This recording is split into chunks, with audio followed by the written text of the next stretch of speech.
న్యాయం జరుగుతుందా? ఇప్పుడు జగన్ మొన్న అరటి తోటల దగ్గరికి వెళ్ళాడు, పరిహారం ఇప్పుడు ఇచ్చేస్తున్నారు. మొన్న మిర్చి రైతుల దగ్గరికి వెళ్ళారు, కొనటానికి సిద్ధపడ్డారు. అంటే ప్రతిపక్షం వస్తున్నప్పుడు అక్కడ ప్రభుత్వం స్పందిస్తోంది. మరి అంటే నువ్వు వెళ్ళి నుంచుంటే స్పందన వస్తుంది కదా.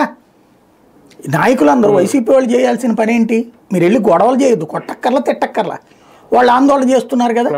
ఫర్ ఎగ్జాంపుల్ కోకో రైతులు వాళ్ళ దగ్గర ఎవరు కొంటలేదన్నారు. ఎవరు కొంటలేదు? వాళ్ళకి విత్తనాలు ఇచ్చినటువంటి బ్రోకర్లైన సంస్థల కొంటలా. కోకో ఉత్పత్తి సంస్థలు అక్కడ పెట్టారు, వాళ్లే కొంటలా. ఇప్పుడు పొగాకుది నేను యాజిటేషన్, పొగాకు సంబంధించినటువంటిది రాస్తుంది వేరే పత్రికలు కాదు, ఈనాడు జ్యోతి లాంటి వాటిలోనే రాస్తున్నారు. పొగాకు సంబంధించినటువంటి రైతులకి వాళ్లే విత్తనాలు ఇచ్చారట, వాళ్లే కొంటామన్నారట. అదేదో అంటే విదేశాలకు వెళ్లే రకం కాకుండా, ఎక్స్పోర్ట్ రకం కాకుండా ఇండియాలో వాడేటటువంటి రకాన్ని వాళ్ళు చివరికి కొంటలేదట. క్రిందట ఏడాది 15,000 పోయిందట. అందుకని చాలా మంది ఏది ఎకరాకి 45,000 కౌలు ఇచ్చి మరి తీసుకున్నారట పొలాలు. తీసుకున్న తర్వాత ఇప్పుడు అదే టన్ను వచ్చేటప్పటికి, క్వింటా వచ్చేటప్పటికి కేవలం 3,000-4,000 రూపాయలే పలుకుతుందట పొగాకుది.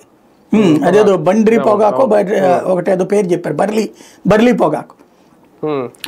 మరి అది వాస్తవంగా లోకల్గా వాడుతుంటారు, లోకల్ మేడ్ లాగా.